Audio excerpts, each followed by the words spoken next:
It's important for people to learn whose Indigenous lands they're currently standing on. And once you learn the communities, to look at their history and also look at their current efforts, especially, a lot of them will benefit from the support. And as a result of that, right, you're going to open the doors to many opportunities to become an ally and an accomplice, especially when supporting Indigenous communities. So I think that's the best way to do it.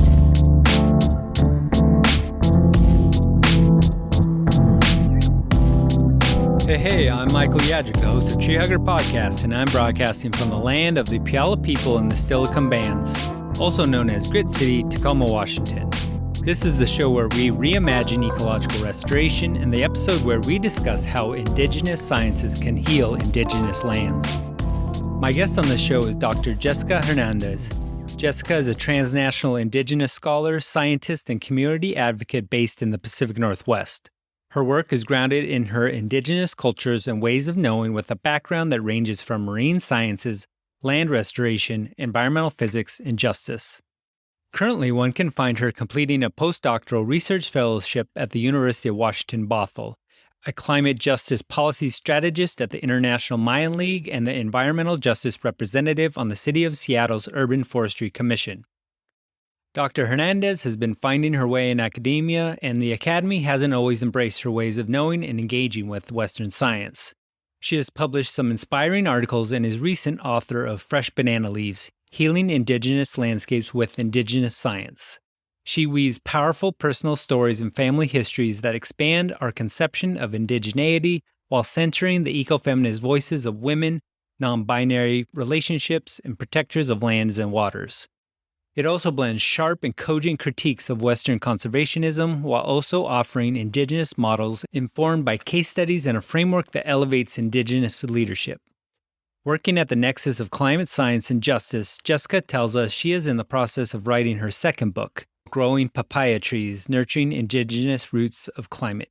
Our conversation wanders from talking about her journey to becoming a scientist, supporting Indigenous-led movements that seek self-determination and autonomy, her current research at the intersection of energy and equity, specifically climate science and climate refugees. We also look back at efforts of hers in Seattle that informed her dissertation about indigenizing restoration in urban parks. I'll post a link to that article in the show notes. She co-published an article about that in 2020 in the publication Human Biology. Jessica's community-led restoration work at the Daybreak Star Indian Cultural Center in Seattle awakened something of a paradigm shift for me a while back as I listened to and read her sharp analysis of how Western restoration frameworks disappear the narrative, relationships, and other links between land and Indigenous peoples. I last saw her in person pre-COVID at the January 2020 Urban Natural Areas Seminar at the University of Washington Center for Urban Horticulture, presenting on Indigenous lands before urban parks, indigenizing restoration in Discovery Park. She gave a very succinct Indigenous people's history of Seattle, merged with themes of eco-colonialism, concentric ecology, and environmental narratives. I would say many American cities have a similar history and creation stories as Seattle that includes treaties with Indigenous nations guaranteeing certain rights, settler reneging on those agreements, criminalization of Indigenous lifeways, like it was illegal to be Indian in the city of Seattle after dark in the late 1800s, privatization and parcelization of lands, creation and enclosure of nature parks founded on Indigenous erasure that upholds the wilderness ethic that people can visit but do not linger, and then laws and policies that forbid activities labeled as foraging and quote-unquote vegetation removal. The cold opening in this show and then the back half of the episode, Dr. Hernandez leaves us with the important takeaway. It's important for people to learn whose Indigenous lands we are currently standing on. If this is your first opportunity, there will be a link to native-land.ca in the show notes. And once you learn about the communities, look at their history and also look at their current efforts. This opens the doors to become an ally and an accomplice in a future imaginary that heals landscapes through Indigenous leadership. As we reevaluate restoration through an Indigenous lens, I imagine some of you listening have the power and position to rescind and or create policy and partnerships that support the reunion of Indigenous people with their lands. I encourage you all to step up and assert yourself on behalf of solidarity, justice, and your neighbors. The outcomes we can expect when we stand up in solidarity are equity in green spaces, community-vetted climate solutions, increased community building, love for land and healthy people. I look forward to hearing your stories of collaboration, repair, and peacemaking. Fresh Banana Leaves was really hot off the presses earlier this year. There's some great book reviews out there. I encourage you to read the book yourself, but she also made a big lap around podcast land. Besides this conversation on Tree Hugger Podcast, there's some great other podcasts out there. Some of my favorites were with the Red Nation and Latino USA, so check them out. I'm glad to bring you this episode about healing Indigenous landscapes through Indigenous science. It starts right here. Enjoy the conversation.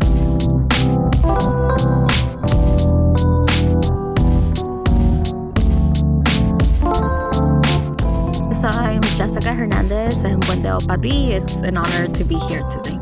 Thank you so much for being here. I may have told you this in an email a while back, but I just do really admire what you're putting out the world. And it has had an effect on how I practice my restoration. And I hope that it shows in my actions, but I just wanted to put that out there to you personally.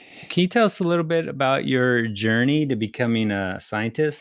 I was always fascinated at the environmental knowledge my grandparents, my parents held. So once I, received the opportunity to pursue higher academia, I decided that, I wanted to pursue something in the environmental sciences because obviously I was always intrigued by the technology that's out there. When I attended the University of California, Berkeley, as a result of that, right, I entered oceanography, marine sciences, and that kind of broadened my scope of what knowledges can be obtained, especially about our environments. But I think that one of the foundations I was always missing was that Indigenous knowledge, those Indigenous ways of knowing I was raised under. So I pursue marine sciences. And then later on, I decided to come for graduate school at the University of Washington, where I pursue marine affairs and also environmental and forest sciences. So right now I'm currently a postdoctoral research fellow and I'm in a different kind of field, but it's still interconnected, which is a field of physics and climate science. So one of the things that I'm learning is that,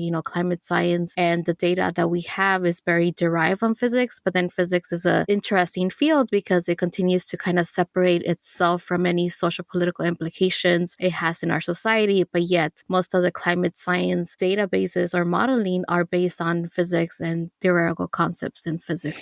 And I know you've talked in your book about wandering, between disciplines. And so I'm glad you brought that up. Honestly, I've consumed much of the information you put out there in scholarship about restoration, but I would love to talk about your take on climate too. How did you end up in Seattle then? So it seems like you went from, I know it sounds like you're born in Los Angeles, went to Berkeley, and then what made that jump to Seattle?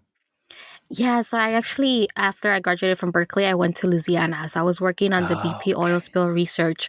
So most of my life before graduate school, 1 or 2 years, was basically living on a research vessel and kind of identifying the ways that the BP oil spill had impacted marine ecosystems. And I think that during that time period, I came into close relationships with the United Huma Nation, which is a tribe that's not federally recognized, located in Louisiana, that was drastically impacted by the BP oil spill. But because, they didn't have federal recognition or didn't have the same power or leverage that these large fishing corporations or companies had when the BP oil spill occurred, they were not given any support. So I kind of came into contact with them because, as an Indigenous person, I was interested in seeing how I can leverage some of the scientific work that I was helping amplifying their voices, especially knowing that they rely heavily on shrimping. And obviously the shrimp were impacted by, the BP oil spill, like you couldn't shrimp for years. So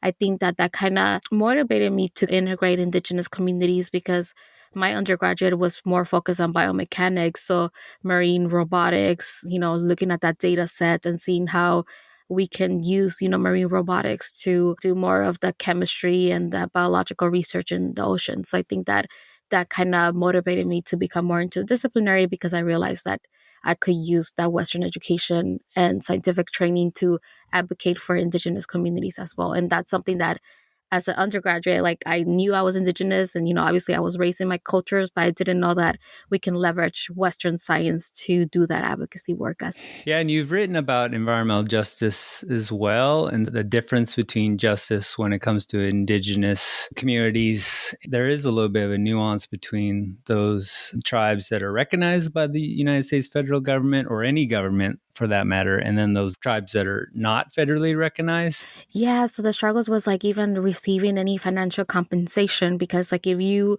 were a large fishing company or you had, a permit to fish, you were compensated. But with the United Huma Nation, their fishermen didn't necessarily have the means to, get a lawyer, to file legal paperwork, to make sure that they receive some of that compensation. Because I think with the BP oil spill, once they got sued, there was financial compensation for people who were impacted, but the United Huma Nation wasn't one of those entities that received financial compensation. So I saw, I witnessed the advocacy they were trying to do for themselves, but then again, not being federally recognized kind of also prevented them from having the same legal framework. So the legal support, if they were federally recognized, they would have probably received in that sense.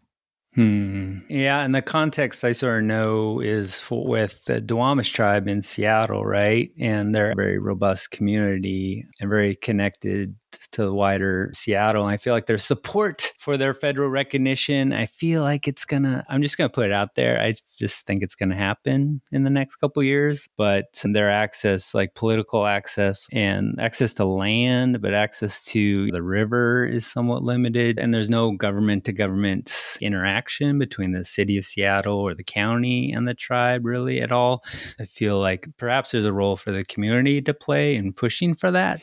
In the book, you're talking about having Indigenous folks having a seat at the table and even actually having a leading restoration projects or conservation projects.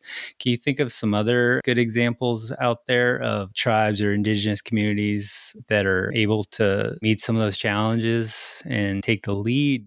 Yeah, so I can connect that back to my communities in southern Mexico and Central America. So one of the things that, we don't have tribal recognition or federal recognition. We don't have tribal enrollments. And I think that goes back to when we look at history, right? When colonization kind of impacted Indigenous communities, it impacted Indigenous communities in the Caribbean. So like in Latin America first, and then, eventually it made it up to the North America. And I think that when I think of, that question, I can think of how many Southern Mexican tribes or indigenous pueblos kind of advocated against Monsanto. So Monsanto was actually selling them genetically modified seeds of corn, and corn being given that it's a relative and there's a spiritual connection to corn. A lot of the indigenous tribes and pueblos, including my Zapotec Nation, joined forces to expel or push out Monsanto from their lands. So now Monsanto, obviously it took years and a lot of leadership from our elders, our matriarchs, but now Monsanto cannot sell any seeds to any local farmers without getting indigenous consent.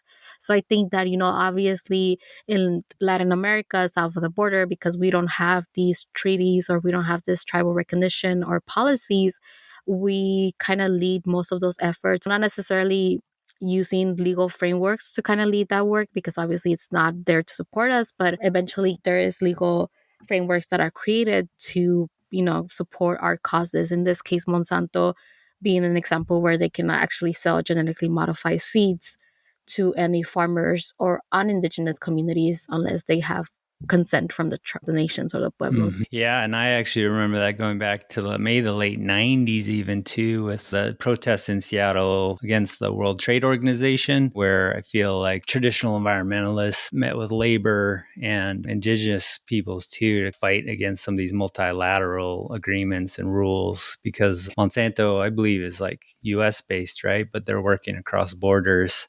So it gets extra tricky dealing with these international organizations and businesses. Yeah, definitely. And, that kind of shows that even the settler government of the United States has a lot of like responsibility and accountability to take, especially when it comes, like you mentioned, to doing other harms in international communities, especially impacting indigenous communities. All right. So your research fellowship is what you're doing right now, right? Yeah, so my research is funded by the National Science Foundation, and it's kind of working at the intersection of energy and equity. So one of the things that I am kind of researching is how in physics, right, energy is taught as an abstract concept. It was created during the British Industrial Revolution, but yet there's a lot of disconnections between the concept of energy and the social political implications it has in our current society. Even when we look at renewable energy, right, we think that that's the best way to go forward. But in many indigenous communities, especially on my lands, renewable energy is actually displacing our people, and it's actually leading to more environmental degradation, especially like when we look at dams and how they're impacting our rivers and our livelihoods. And then we look at mining companies and all these other extractive energy sources as well. So looking at that intersection. Yes, a few episodes ago we talked about China and rare earth mines. I think there's really only a few of them in the world. And I think sort of the reliance or the bigger push for renewables, particularly like electric vehicles, which are essentially just kind of computers on wheels, like a lot of rare earth minerals go into the production of those. And so that's like something I feel like that's so complicated, and more on the streets. We see electric vehicles, and Tesla is sort of a bling bling item. I feel like that people desire, but it's really problematic. We're perhaps pulling back a little bit on fossil fuel reliance, but then also there's implications for the components actually that go into those vehicles and things like that. I don't know if that's similar to what your community is facing when you talk about displacement. Like a lot of lithium mining is happening, and not just in my communities, but like in the global south, right? And it's impacting a lot of indigenous communities. And as you were saying, there's like a double-edged sword in this discussion, because obviously cities are pushing for electric vehicles, but then people don't necessarily understand the mechanisms behind it, right? Like, where do they get the lithium? Where do they get these rare minerals to power those vehicles? And it's kind of like you're doing a good thing, but at the end, you also indirectly responsible for the displacement and environmental degradation many indigenous communities who happen to live on these lands that have those rare minerals are facing because of that. Mm-hmm. Yeah, and I'm really kind of conflicted about it. And to a certain extent, I stay in my little lane. A lot of the times we stay in our lanes of these disciplines and in ecological restoration. A lot of the times I'm like, what power do I have to influence that? Because a lot of times when in this kind of restoration circles, you talk about mining, it's often like reclamation or after the industry has already come through and extracted everything that they wanted or desired from the place. And then it's restorationist job to fix that. But really, when you go back to the greater, I guess, political context and the power relations, it's like there's a role for a lot of us to play in sort of resistance of that in the first place, if you know what I mean. Because there's a lifespan on those mines, I guess. So like in 10, 15 years, we're going to be, not me, but some restorationists out there will be put in the place where they're like reclaiming these mines. And I'm just imagining some future where we're just kind of this extension of the colonial imperial problems and trying to fix something that we could have avoided in the first place. Definitely, right? I think it's something that we all question, especially, in our times as well. So what does it look like? So are you doing some teaching as well? I get to teach Introduction to Climate Science. So I think that one of the things that I try to integrate is also place-based education, because oftentimes when we take these classes, you only learn the data, you only learn the equations that go behind climate science.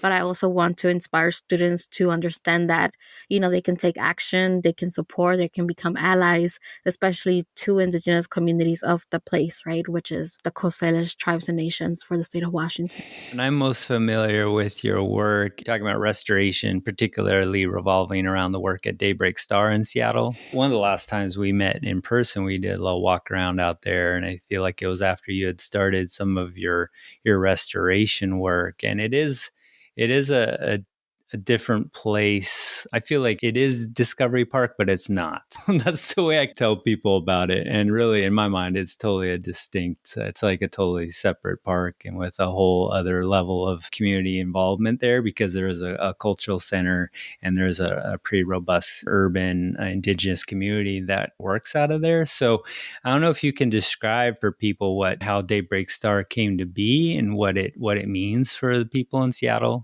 Yeah, so when we look at the Discovery Park, it used to be a military base. And then I forget the year, they decided to relocate the military base to Tacoma or southern Seattle region. And as a result of that, they decided to, in a way, give back the land to the city of Seattle. But during that discussion, right, the indigenous communities were not necessarily consulted, and especially, the urban native community that's in the diaspora, right? Because when we look at the urban native community, they're displaced from their rural reservations because of either educational, job opportunities, etc. So I think that as a result of that, right, we had many now elders who were young adults during that time kind of lead that peaceful resistance movement to kind of reclaim some of that land. But during that process, it wasn't necessarily land that was given to them. It was actually rented, right, for 99 years. So it's interesting to see how they, in a way, receive land, but through a renting agreement. So I don't know if we have more thoughts on that or more information on, why that was decided. Because I know it was a while ago. I don't think you were working there, but no, it was like 50 years ago. I mean, I am of that age, almost of that age, but the agreement with the United Indians of all tribes in Seattle Parks, but it's like a 99-year lease. I think we're in like year 51 of that. And and they fought for it. It wasn't like they were invited to have a seat at the table and like, would you like a piece of this big chunk of land? And that piece of relatively undeveloped land, 500 some odd acres, and one of the biggest in Seattle.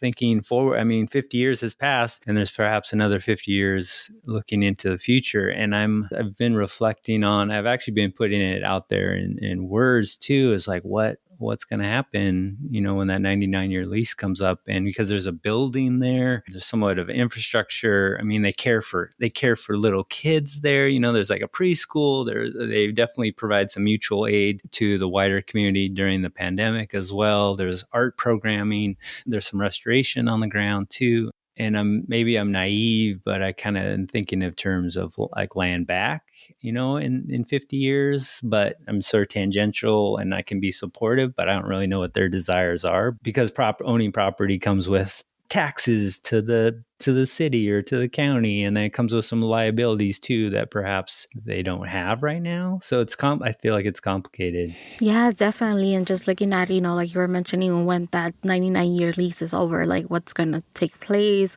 whether they're going to be forced to relocate. And obviously there's a cultural center, there's a preschool, and there's, that connection to the land that many urban and native or indigenous peoples have built, right? Because they, it's like connecting to the land is very important for many of our cultures and communities.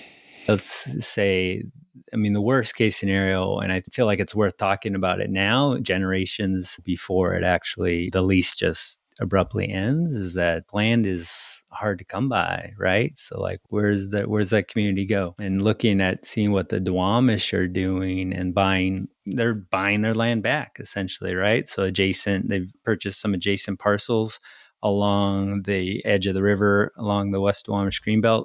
And land is expensive, but it's important for a variety of reasons, not let alone, land-based healing.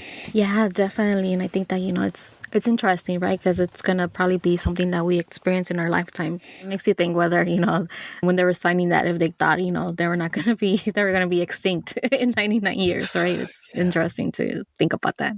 Yeah, and so again, it's kind of speaking from my experience, and I've seen what the restoration that you led at Daybreak Star a while back. It does look and feel different, and I do owe you an apology too, because I don't feel like we fully supported you, because you came at us in air quotes kind of a different direction, and I don't know what you feel like restoration looks like from your lens versus the dominant paradigm of Western ecological restoration. Yeah, so during my dissertation, right, I was given the opportunity to teach at the Department of American Indian Studies.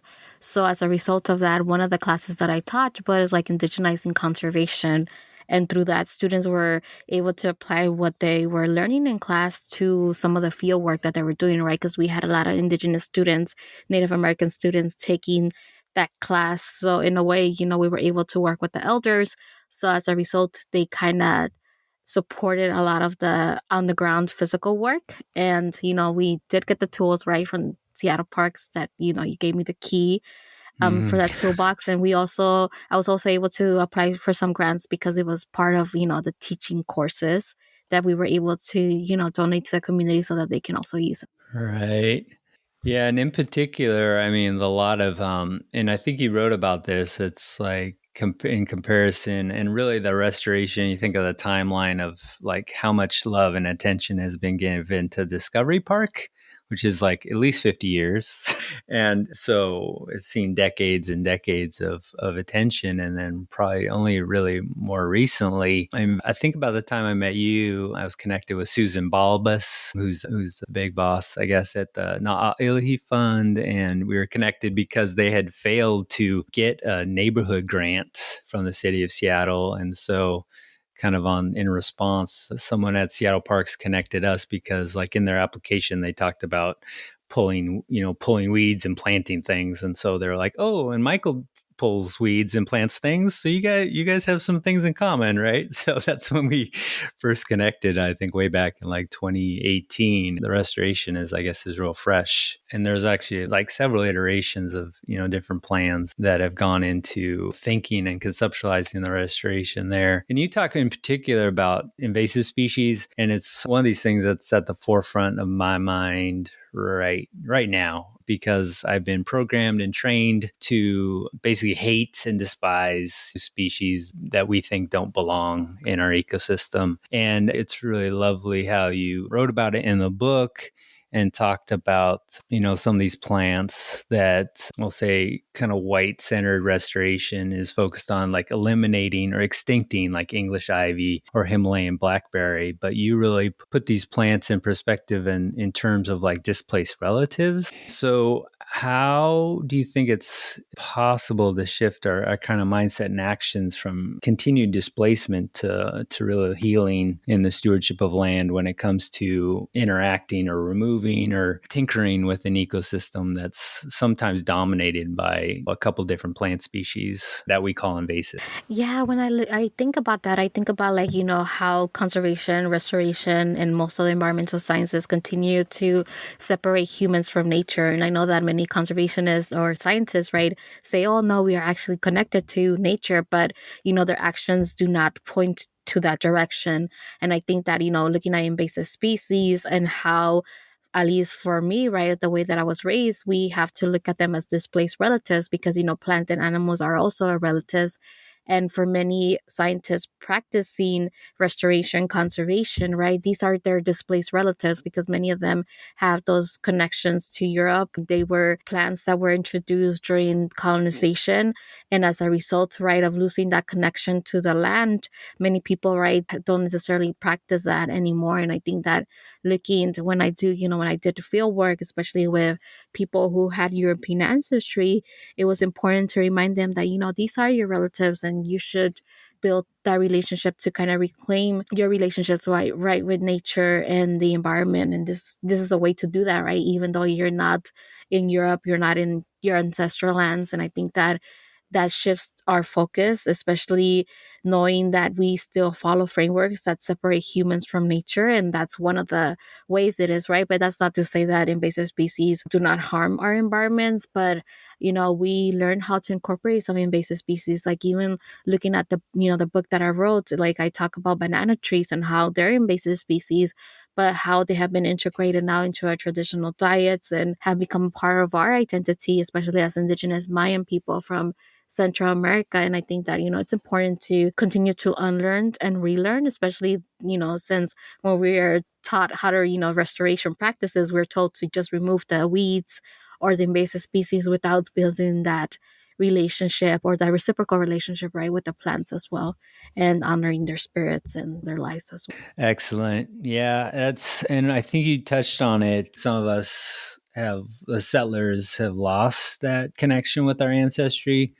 because we've been assimilated, I guess. So, and sometimes like ancestry is something that people don't really get into until like they're older. So yeah, I've been considering this recently with like where my people come from, and thinking about like how we may have interacted with some of those plants back in the day. In particular, this comes to mind, like there was a King County noxious weed blog a few months ago, and they talked about English holly, right? And so this is another plant that people feel like is kind of taking over the Pacific Northwest. It grows really well, and it was brought in kind of for the industry for greens, I guess. It looks really pretty and beautiful and like floral arrangements. But again, like some of the written records of people's relationship with that plant go back to like 1200 AD. And then all of a sudden in the last 100 years or so, since this term invasive species or introduced or non-native species has come about, that all of a sudden we're just turning our backs on it, right? It's sort of problematic, and it's something that as settlers, I think we just cut that logic out a lot of the times. It's like it doesn't even make sense to us because we feel like that plant now in this place is doing harm when it's just like living its life, because this place is pretty abundant and it's been brought here, and it's very successful.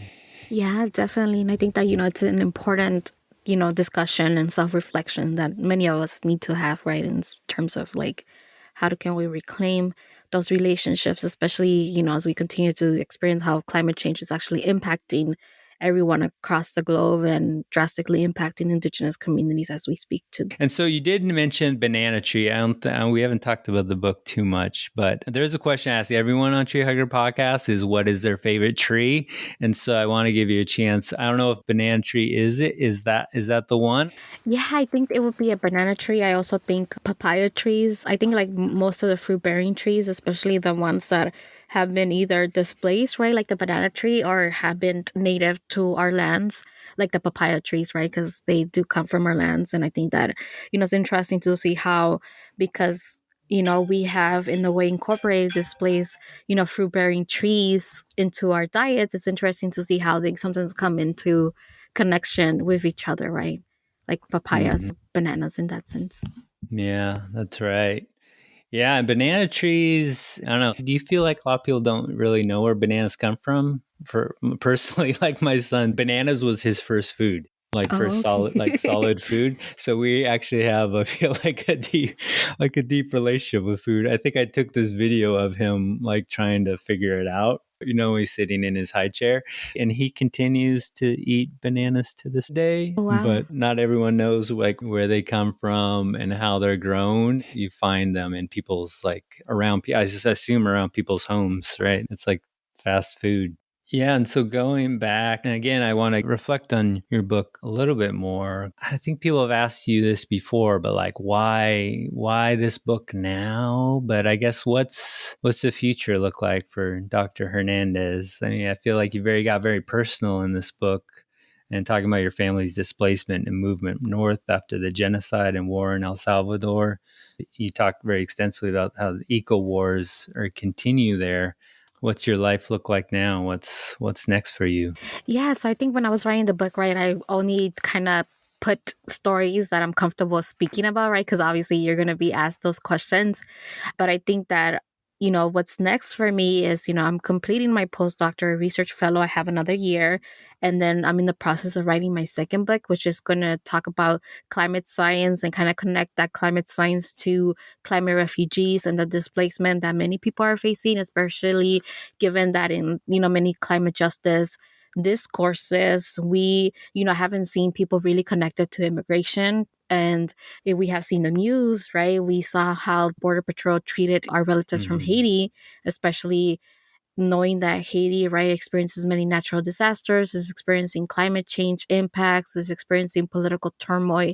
So I think that it's interesting, right, as somebody who's immersed into the climate science research realm, that, it's not necessarily, we talk about the data of climate refugees, but we don't really necessarily incorporate their stories. So that's something that I'm interested in doing in the second book. And I think that, it's just see where life takes me. And I really like using the privilege that I have being trained in the Western sciences to advocate for my communities, right? To advocate for all Indigenous communities that go beyond just my communities. And I think that, the second book is hopefully going to, push us to think about climate refugees, especially being a volunteer for the International Mayan League and being their climate justice policy strategist. Like, I see climate change briefly mentioned even in immigration. And I think that it's important for us to advocate for that, especially as, Indigenous peoples are, the ones that are being, forcefully displaced because of climate change, especially when we talk about external displacement across borders and things like that.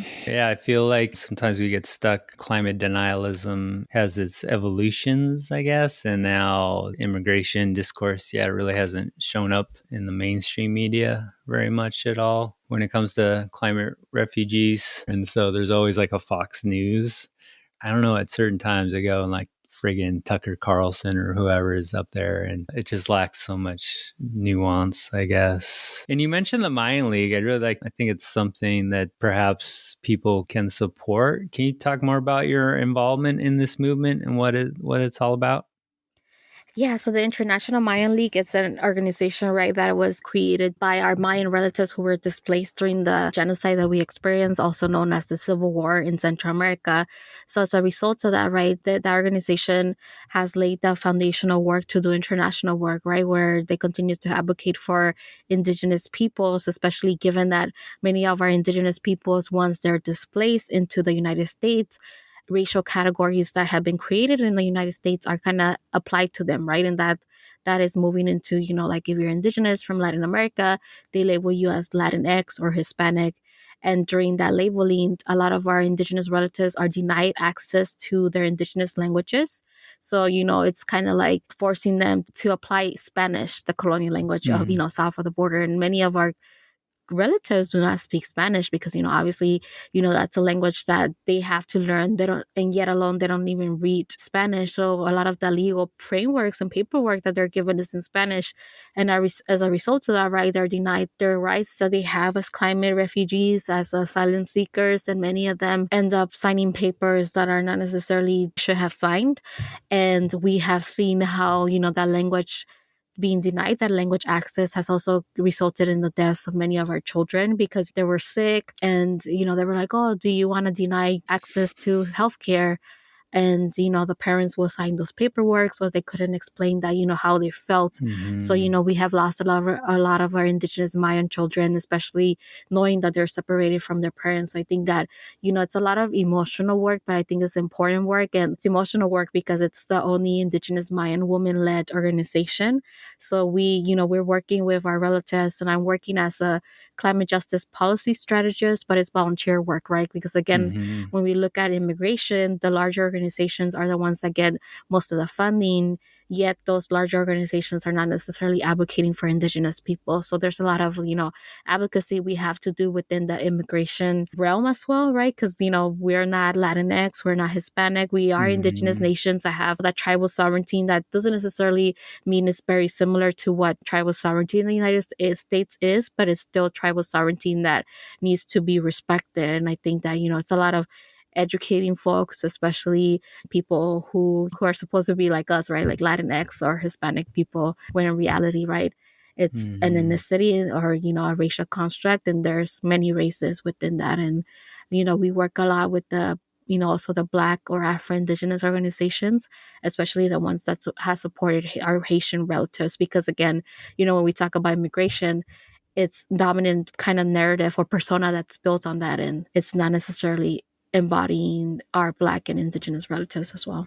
So I think the takeaway is that we can't always assume that people that come from south of what is now known as United States are always speak Spanish, which is another colonial language, and that there's the indigenous diaspora is it's much more broad. I just listened to something recent. I think it was Latino USA. They talked about this mapping project in Los Angeles, and this project called Cielo. that was supporting Indigenous migrant workers during the pandemic and offering like financial assistance, but they actually did their own like cartography project because I think there's a certain amount of exposure, I guess, and like some sensitivity with people being counted in the census and then being like located. So this organization did their own mapping project and they found just in Los Angeles, I think like 17 different languages, indigenous languages spoken of the migrant workers and like from 30 different communities and like 2,000 different households that represented like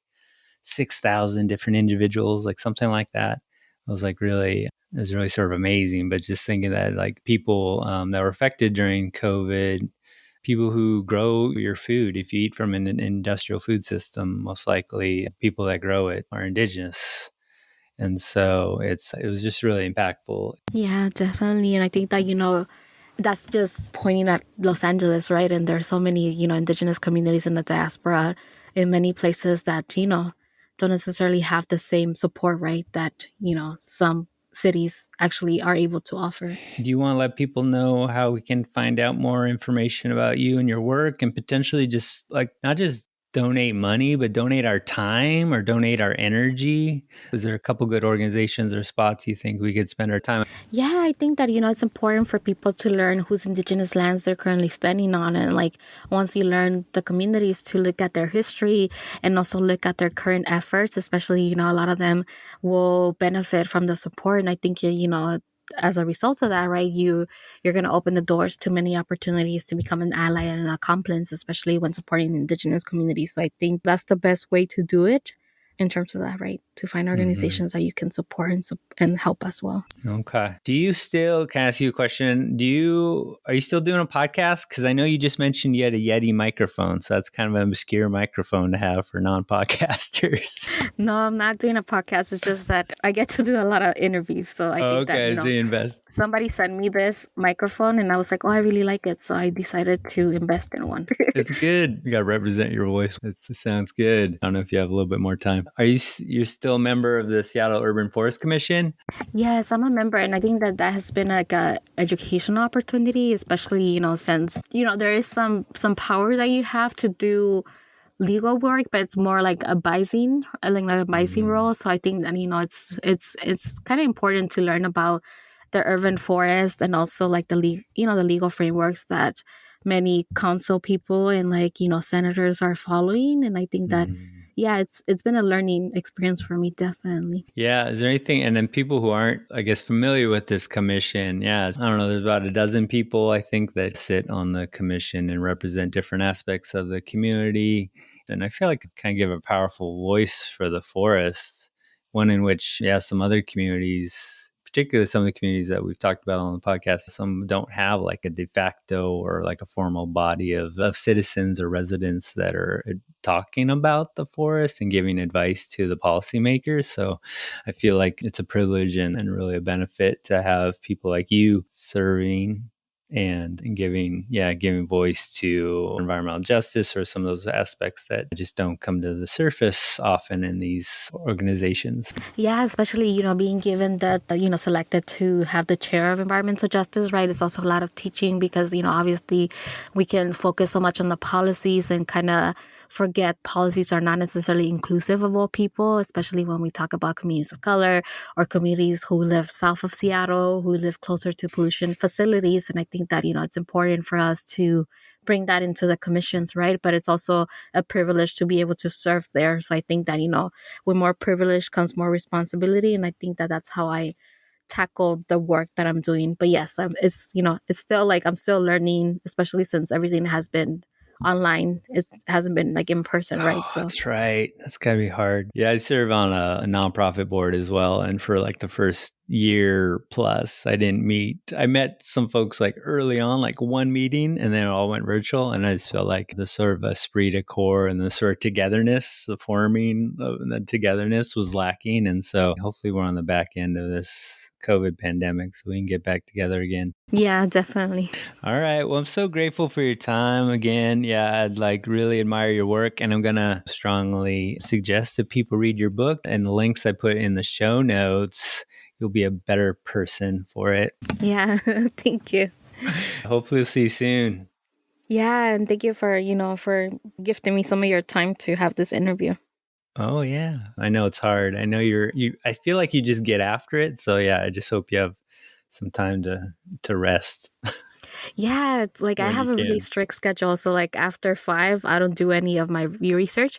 So I'm lucky to have like a PI who, who's like just clock in 40 hours and then, learn how to manage your time because Mhm. if, once you become a faculty, like a full-time faculty, it can be easy to, overwork yourself. And I think that, it's a learning experience, right? But I do take care of myself. Like I sleep at 8 hours, I watch TV every night and I do something, that's not work related every day as well. That's good. Yeah. Yeah, just kind of veg out. Yeah, doing nothing is important for your brain. Take care of yourself. Yeah, I'm glad we got to chat. Yeah, thank you, Michael.